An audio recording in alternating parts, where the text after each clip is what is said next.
They have really done it now. They've really done it. Now, I never thought that I would even get remotely political on this channel. Most of the time, I've just been trying to learn loads of different things and to make a little kind of journey of learning them. But this is like the last straw. Now, this particular change that Labour have just done hits fairly close to home and is really just quite incompetent, actually. So some of you might be aware that in UK education, the main thing that people do before university is what's called A-levels, and something that's available to mostly private schools, actually, I would say, in the UK, but some public schools, so like state-funded schools, that anyone can go to without paying, is the IB. It's called the International Baccalaureate. It's like a European kind of course that's quite different on a fundamental level to A-levels, and it's something that I actually ended up doing before going to university. And Labour have basically announced this week that they're cutting the funding to some extent. Basically, a sort of supplementary funding is effectively necessary in order to actually offer the IB to students, especially if you're not a private school where you're getting money coming in from the parents in order to actually subsidise it. They're making it inaccessible for state-funded schools to actually offer this International Baccalaureate. Now you might say, oh, well, that's all well and good because, you know, we've got to cut down and stuff like that. One of the motivations that they're putting forward as to why they're doing this, basically all of that supplementary income that they're putting into the IB at the moment will go towards funding people that are doing specifically maths and further maths and a high value at A-level on top of that, which basically means you have to be doing maths, further maths, and a STEM subject. That's what they deem as high value. Are you going to be working in fintech with this English literature course that you've taken? You do realise that if it's not maths, it's not worth doing, actually. If it's not further maths or STEM, then it's not worth doing. That's how it works in England now. Learning about this has been really, really quite disappointing. You see, because personally I was going to do maths, further maths, and a STEM subject when I was looking to choose my A-levels, but I actually ended up choosing to do the IB because what it offers is completely different to what A-level have to offer. It's like a more holistic approach, and there's actually a kind of value put onto different forms of critical thinking, not just analytical, science-oriented methods of research and things like that. You know, you're doing 6 subjects, 3 of which in principle should be the same level as A-level. The other 3 should be basically higher than the previous course that you've done, which is called GCSE in England. And then you also do an aside set of projects called the extended essays, which is actually quite difficult to write. You have to do a topic which is effectively like philosophy of some sorts called theory of knowledge. And I think that was like weekly or every 2 weeks. I can't really remember now. It was a fair few years ago at this point that I did the IB. And a thing called CAS, which is called Creativity, Action and Service, which basically means that throughout the 2 years that you're doing this, you should be doing something creative in your spare time, a service to the community, an action, which is like a sport or some sort of hobby.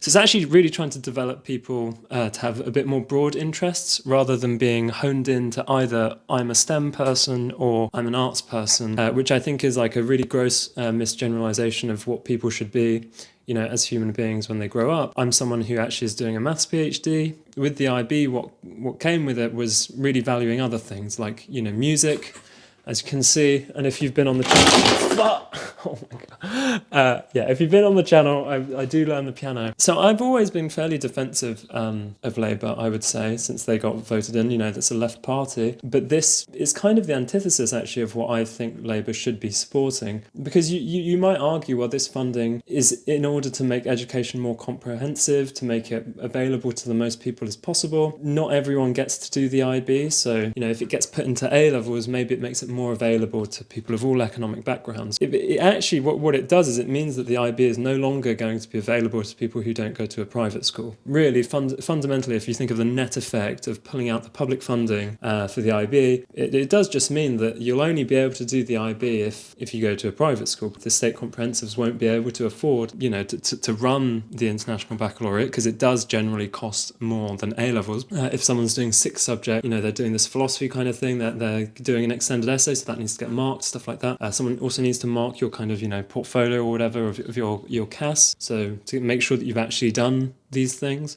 So of course it takes more resources to put into a student who's learning the IB than someone who's doing A-levels. But that said, if you think about it, there are students also in A-level, they might do maths, further maths, physics and chemistry. So 4 A-levels, which is near the IB 6, and you're doing an EPQ, which I guess roughly is like an extended essay. The point is that you still would need more funding for a student who's wanting to do a lot with their time. You're going to need similar funding, or at least supplementary funding, in order to fund a high-achieving A-level student as you would an IB student. And I think it says a lot about our country and our mindset when we're cutting funding for developing people as human beings to have general, broad interests in a few things. But the problem is you're really enforcing this idea that you either have to do STEM, science-based subjects, or you do the arts. You're one or the other. And one of the reasons why the IB was so rewarding for me, and basically everyone who I remember who did it, who really enjoyed it and got so much from it, it was like basically a life-changing experience in a lot of ways, it is that you don't have to conform to being maths or not maths. I love doing maths. Maths is great. I didn't do further maths at A-level. That's fine. I'm doing a maths PhD, so it's not a prerequisite to being able to understand maths to do further level maths at A-level. That's a course that has an exam.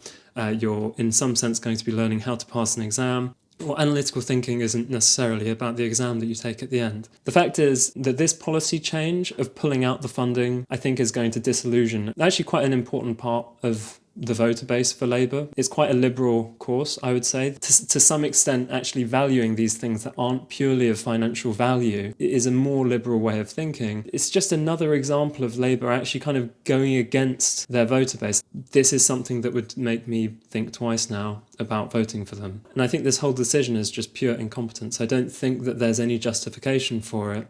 Sure, they're not necessarily pulling out the funding from general education. I think the worst part is that it shows and demonstrates how little understanding they have of what the IB is and what it offers to people, and the overwhelmingly positive experiences that people have when studying that particular course. And that's not even to mention the fact that the course is generally speaking, a more international-based course. We're moving away from that kind of Little England mindset of, we're our own little island, we don't need to worry about international affairs. So it is unequivocally disappointing to see this. And, it does add to a long list of things that Labour have been doing, in which they're inadvertently disenfranchising their voter base. In doing this, they may justify that they're making education more available to English people from low economic backgrounds, but actually don't think that that's true, because, like I said before, at the moment the IB is mostly offered actually in private schools, and there's a few English state schools, of which I went to one called Defunding College in Brighton, which offer the IB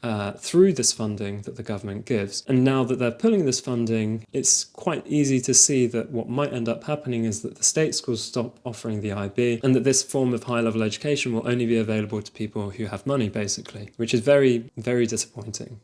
Which is why I really do feel the need to make a video on it, even though I don't normally talk about something like this. It goes against completely what I would have thought Labour would support. There's loads of people whose jobs rely on it, who I've met. All of my teachers on the IB had a profound impact on my life. I think about them very often. All of these things, I really value education because it's, shaped who I am. Just like anyone, anyone who enjoys going to school will feel the same way. I'm not saying that I'm unique in this sense. I hope that you can see that if you have the political party that you even voted for, removing these things in the interest of having people just learn maths and further maths and a STEM subject, which was the whole reason that I did the IB, was so that I didn't have to do that. Valuing reading literature, that's something that you would do on the IB. You would have to take English past what you did at GCSE, so you would keep reading books, you would keep reading plays.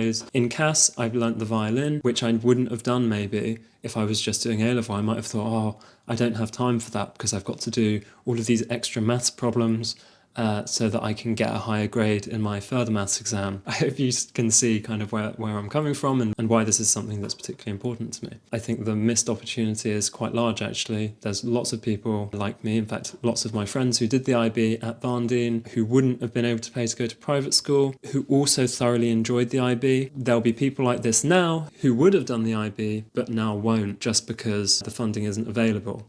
But actually, if they're in a grammar school or their parents currently pay for private school, that would be fine though, because private schools will keep being able to offer it because they have enough funding going towards putting the IB forward. So yeah, it's actually in some sense a decision I would expect from the Conservative Party, really, to be honest, not the Labour government. How is this going to contribute to the AI hype cycle and quantum computers? How are you going to be building LLMs if you're studying theatre? What other things might they say? If you're playing an instrument, how is this actually generating shareholder value? Is this actually going to be putting money into the FTSE All World Index of the UK? This doesn't actually contribute to economic growth. If you feel enriched in your life, that's actually not contributing to economic growth. So what you need to do is we're going to pull the funding out of that and put it into maths, further maths, and another STEM subject. So that's what you've got to be doing. If you want to be doing STEM, you've got to do A levels. You don't get to learn other stuff. Why would you want a multidimensional approach to learning? A holistical approach to learning where you actually feel like what you're doing is important and you're learning things for the sake of learning them, not just for the sake of making money. I think it's a load of bullshit, and yeah, it's just really pissed me off.